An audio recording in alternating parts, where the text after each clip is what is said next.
Ernst Röhm was a man whose presence within the Nazi movement sent ripples of unease even through Adolf Hitler himself. Born in the late 19th century, Röhm's early years were marked by his service in the German army, where he developed a reputation for toughness and strategic thinking. His military experience solidified his leadership skills, which later became essential as he shaped the Sturmabteilung, or SA, into a formidable paramilitary force. The SA under Röhm's control grew rapidly, serving as the violent arm enforcing Nazi ambitions on the streets of Germany during a turbulent era. Röhm's vision for the SA extended beyond mere enforcement. He imagined it as a revolutionary force capable of reshaping German society. His loyalty was less to Hitler as an individual and more to the ideals he held for the movement. This sometimes put him at odds with Hitler's strategic priorities, resulting in tension that simmered beneath the surface of their alliance. Röhm's insistence on strong, independent armed power within the party challenged Hitler's own approach to consolidating control, making their relationship complex and fragile. From the early days, Röhm displayed a courage and intensity that both inspired and intimidated those around him. His blunt demeanor and radical ideas made him a magnet for radical Nazis who craved action and power. As the SA expanded, Röhm's influence grew, creating a shadow empire that rivaled the official structures of the Nazi state. This expansion did not go unnoticed by other leaders, who saw Röhm as a threat to their own ambitions and an unpredictable force within the movement. Röhm's military background gave him a unique perspective on power, discipline, and loyalty. These values were embedded into the SA's culture, turning it into a rough, street-fighting organization capable of intimidatory violence. His leadership style was authoritative, but earned genuine loyalty from many followers who believed in his vision of a purer, more militarized Germany. However, the rapid growth of the SA alarmed traditional military leaders and the conservative establishment, who feared Röhm could become a rival to the Reichswehr or the official German army. Hitler's dread of Röhm was rooted in this potential rivalry. Unlike many within the Nazi hierarchy who owed their position to Hitler's fortune, Röhm commanded his own power base. His control over tens of thousands of SA members meant he was not just a subordinate, but a kingmaker of sorts. Hitler knew that unchecked Röhm might challenge his authority, either through open confrontation or manipulation of the raw force under Röhm's command. This created a unique dynamic where cooperation and mistrust coexisted uneasily. The relationship between Hitler and Röhm was further complicated by Röhm's personal lifestyle and political beliefs. Röhm was openly homosexual, a fact not widely publicized at the time, but known among inner circles. This background fascinated yet troubled the deeply conservative and sometimes intolerant Nazi leadership. It complicated Röhm's standing, making him a controversial figure whose personal life was weaponized against him by enemies within the party. Nevertheless, Hitler protected Röhm for a time, valuing his military talents and the loyalty he commanded. Röhm's ambitions did not stop at controlling the SA. He dreamed of a second revolution that would overthrow Germany's old elites, including the traditional army and industrialists. He sought to merge the SA with the German army, creating a massive people's militia loyal to his vision of Nazism. This radical agenda alarmed Hitler and other senior Nazis who valued their alliances with the military establishment. Röhm's insistence on rapid, sweeping changes placed him in increasing opposition to Hitler's more cautious approach to power consolidation.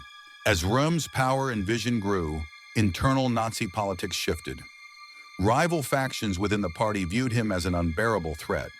The SS, under Heinrich Himmler, increasingly positioned itself as the preferred paramilitary force to supplant the SA. Himmler and his followers worked tirelessly to undermine Röhm's influence, aligning with Hitler's need to curb the SA's power. In this deadly political dance, Röhm's fate became intertwined with the survival of the Nazi leadership itself. By the early 1930s, it became clear to Hitler that allowing Röhm to maintain control over the SA could lead to destabilization of the entire regime. Röhm's open discontent and growing autonomous power were no longer assets but liabilities. The infamous Night of the Long Knives was the brutal solution, where Röhm and his closest allies were arrested and executed. This purge ended the era of Röhm's dominance, but left a legacy of fear and suspicion that haunted Nazi politics thereafter. Röhm's story is a vivid example of the complex inner struggles that defined early Nazi Germany. His blend of loyalty and ambition, military precision, and revolutionary fervor made him both an invaluable ally and a deadly rival to Hitler. Their fraught relationship revealed the fragile foundations upon which the Nazi regime was built. Understanding Rome's rise and fall offers crucial insights into the dangerous interplay of power, ideology, and personal ambition that shaped one of history's darkest chapters. This examination of Ernst Röhm sets the stage for exploring other figures whose influence and tensions shaped the trajectory of Nazi Germany, revealing the intricate web of alliances and enmities that defined the era. Erich Ludendorff's presence loomed large over the volatile political landscape of post-World War I Germany. Renowned as a formidable general, Ludendorff had become a symbol of military prowess, yet his ambitions extended far beyond the battlefield. His vision of a nationalist revolution intertwined briefly with Adolf Hitler's own rising movement, creating an uneasy alliance that would soon reveal its cracks. This chapter delves deeply into the complex relationship between these two figures and explains why Hitler, despite his admiration, ultimately regarded Ludendorff as a perilous rival. Ludendorff's exceptional military career had cemented his reputation during the Great War, especially through pivotal battles such as the Second Battle of the Marne. His strategic mind and uncompromising nationalism fueled his belief that Germany's defeat had been a result of internal betrayal, a narrative that made him a hero among right-wing circles. Yet, his disdain for the Weimar Republic went well beyond patriotic dissatisfaction.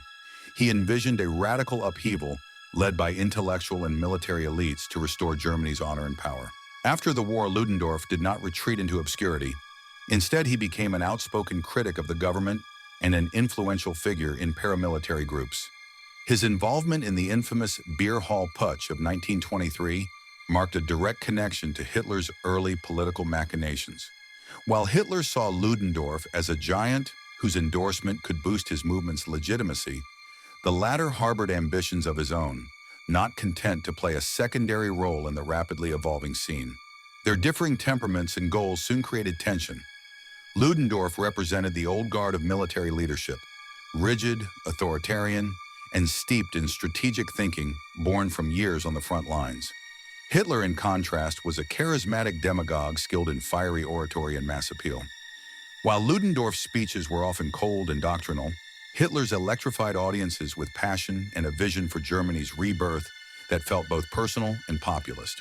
Moreover, Ludendorff's radical views were interlaced with a messianic mysticism and a belief in Germanic racial superiority, aligning in some respects with Nazi ideology, yet lacking Hitler's political finesse. His insistence on a military-led revival of Germany seemed outdated in the face of Hitler's more adaptable and propagandistically savvy methods. Ludendorff's frequent public criticisms of Hitler's leadership approach further widened the gap, exposing fissures within the nationalist factions desperate for cohesion.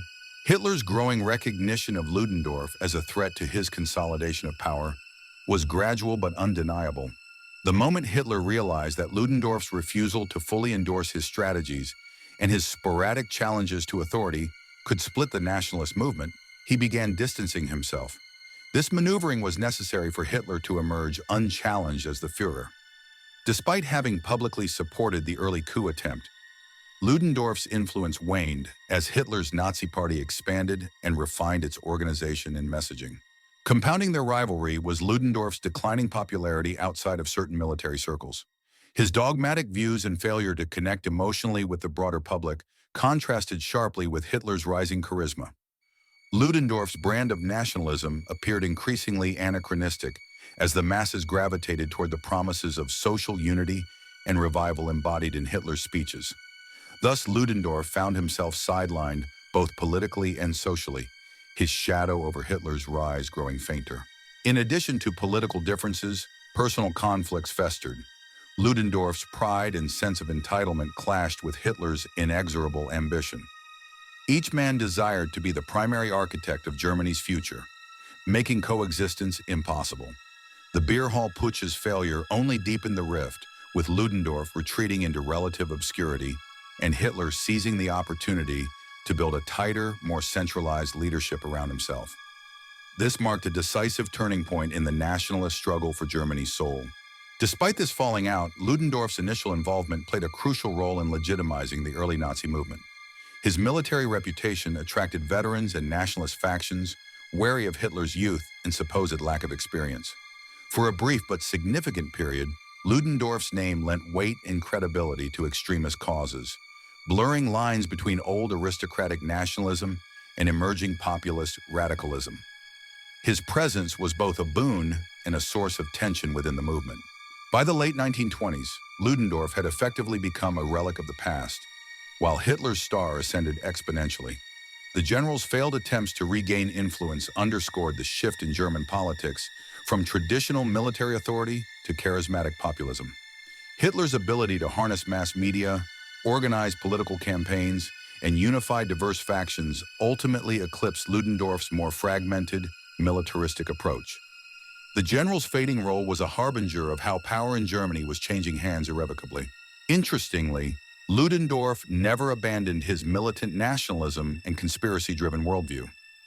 Throughout the 1930s, he continued to espouse anti-Semitic and anti-democratic rhetoric, even as his relationship with Hitler remained strained. His persistence in these views highlights the ideological currents fueling extremist politics in Germany at the time, yet his inability to adapt or collaborate meant his influence diminished alongside his political fortunes. The story of Erich Ludendorff's relationship with Adolf Hitler is a fascinating study of rivalry, ideology, and ambition clashing at a pivotal historical crossroads. Where Ludendorff embodied Germany's imperial militaristic past, Hitler represented a new breed of leader mobilizing passions and prejudices on an unprecedented scale. Their initial alliance turned sour as power dynamics shifted, and Hitler's recognition of Ludendorff as a threat ironically bolstered his own emergence as the dominant figure in German politics. Their intertwined paths illustrate the complex and often volatile nature of political movements that seek revolutionary change. Ludendorff's experience serves as a reminder that alliances forged in extremism can quickly unravel when visions and egos collide. As Hitler moved to secure absolute control, overcoming Ludendorff was essential to unify the nationalist cause under his singular command. This dynamic tension set the stage for Hitler's eventual ascendancy in the decades to come. As we turn away from Ludendorff's shadow over Hitler's early career, the next chapter focuses on another enigmatic figure who cast a formidable presence during that same period. Ernst Röhm, whose unique brand of leadership and loyalty shaped the Nazi movement in profound ways. The interplay of these personalities reveals the intricate fabric of early Nazi politics and the personal battles behind a national catastrophe. From the moment Adolf Hitler emerged as the undisputed leader of the Nazi Party, his path to absolute power was fraught with danger, not only from external enemies, but within his own ranks.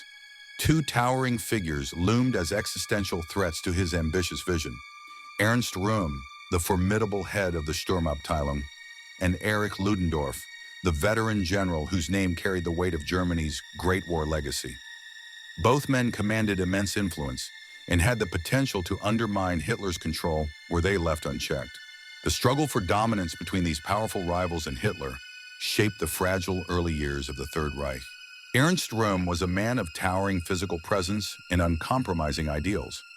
As leader of the Brown Shirts, Röhm transformed the SA into a formidable paramilitary force that had been instrumental in Hitler's rise. Yet Röhm's vision often clashed with Hitler's ambitions. He envisioned the SA as a revolutionary army that would sweep aside the old military establishment and bring a social and political upheaval far more radical than Hitler desired. Röhm's open advocacy for a second revolution made him deeply dangerous, not merely as a subordinate, but as a potential usurper. His personal relationship with Hitler was complex, blending loyalty, rivalry, and mutual distrust. Erich Ludendorff was of a different breed altogether. A legendary general praised for his role in the First World War, Ludendorff's stature came from a foundation of military prestige rather than street-level paramilitary power. After the war, Ludendorff gravitated toward nationalist and Völkisch movements, sharing many ideals with the Nazis, but oscillating between ally and rival. His entrance into Nazi politics, though late, sent a ripple through the party. He challenged Hitler's cunning with his own formidable reputation and was seen by many as a potential alternative leader. Ludendorff's presence exacerbated existing tensions within the Nazi hierarchy and threatened to divide the movement before it had fully consolidated. Hitler's genius lay not only in his oratory, but in his ruthless political calculation. Recognizing the potential danger that Röhm and Ludendorff posed, Hitler embarked on a strategic campaign to neutralize both while maintaining appearances of unity. For Röhm, Hitler fostered an uneasy alliance, publicly honoring him while quietly undermining his ambitions. Röhm's growing arrogance and increasing demands for control over the regular army made him a liability. Meanwhile, Ludendorff's erratic behavior and inability to consolidate sufficient support within the party rendered him less of a threat but still necessary to watch closely. Hitler's orchestration of power was a delicate balancing act. The tension reached a violent crescendo in the summer of 1934. Fearing the SA's growing influence in Röhm's intentions, Hitler orchestrated a brutal crackdown known as the Night of the Long Knives. This purge was not just about eliminating Röhm, but about sending a chilling message to all potential rivals that Hitler's authority was absolute. The SA, once a symbol of revolutionary energy, was drastically curtailed. Röhm himself was arrested and executed, a stark demonstration of Hitler's willingness to sacrifice even his closest allies to secure his position. The purge consolidated Hitler's hold over the military and party apparatus, silencing dissent within. The aftermath of the purge reshaped the Nazi political landscape. The traditional army leadership, initially wary of SA encroachment, welcomed Hitler's decisive action. Trust between Hitler and the Reichswehr solidified, paving the way for the rearmament policies that would follow. Ludendorff, sidelined and discredited, faded into obscurity, his challenge neatly nullified. Hitler emerged from this crisis not weakened, but strengthened, his hold on power cemented through fear, loyalty, and the elimination of rivals. This ruthless consolidation made clear his intentions to control all facets of the German state. The strikes against Röhm and Ludendorff were more than mere political maneuvers. They fundamentally shaped the character of the Nazi regime. By crushing dissent within, Hitler established a precedent of violent intolerance for opposition at any level. The event stirred unease among Nazis and German citizens alike, revealing the perilous nature of leadership under Hitler. Yet his success in consolidating power underscored the fragile stability of the regime, built on loyalty enforced through terror, and set the stage for the horrors that would follow. Control was absolute, but at what cost? This decisive period illuminated both Hitler's adaptability and his ruthless ambition. Despite the threats posed by formidable rivals with significant historical and military might, he manipulated circumstances to his advantage. The brutal elimination of threats like Röhm and the political sidelining of Ludendorff demonstrated the new order's zero tolerance for dissent, no matter the source. Through calculated alliances, strategic betrayals, and unflinching violence, Hitler secured his path to dictatorship. The scars of these power struggles echoed throughout the remaining years of Nazi rule. The suppression of Röhm and Ludendorff also had lasting effects on the organization of power within the Nazi state. The SA was reduced to secondary status, while the SS, under Heinrich Himmler's leadership, rose in prominence, becoming the true instrument of terror and control. This shift reflected Hitler's preference for more loyal and ideologically aligned forces over the unruly and independent-minded SA. Meanwhile, the military hierarchy aligned closer with Hitler, appreciating his efforts to curtail paramilitary chaos. The Night of the Long Knives marked a pivotal restructuring that influenced the Third Reich's brutal mechanisms of control. While the threats posed by Röhm and Ludendorff were eradicated, their legacies lingered. Röhm's ruthless yet revolutionary zeal and Ludendorff's martial prestige continued to inspire factions within German nationalist circles. Yet Hitler's success in this internal battle demonstrated the effectiveness of his political ruthlessness and strategic foresight.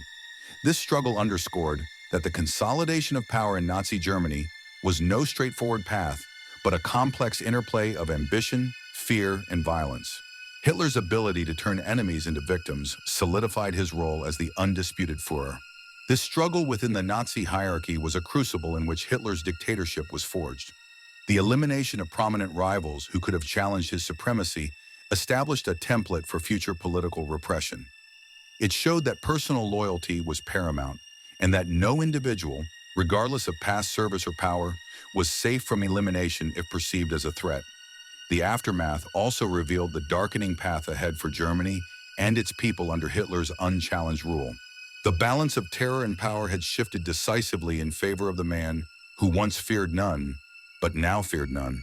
With these rivals removed and the SS entrusted with enforcing total obedience, Hitler's regime entered a new phase. Absolute control was no longer just a political goal, but a reality, enforced by systematic terror. The early challenges posed by Röhm and Ludendorff foreshadowed the fierce internal conflicts and purges that would continue throughout the Third Reich. Understanding this turbulent power struggle offers vital insight into the nature of Nazi dictatorship, where fear and violence became the tools of political survival. As Hitler's shadow grew longer, so did the darkness it cast over Europe. Having neutralized powerful threats within his own party and military, Hitler was now free to pursue his broader ambitions unchecked. The path was cleared for the rearmament and aggressive expansion that would plunge the world into catastrophe. The elimination of Röhm and the sidelining of Ludendorff marked not just political milestones but turning points that shaped the contours of history. From rivalry to ruthless suppression, this conflict laid the grim foundations of a regime built on terror, deception, and unyielding power. This chapter of internal struggle was but the prelude to the horrors yet to come.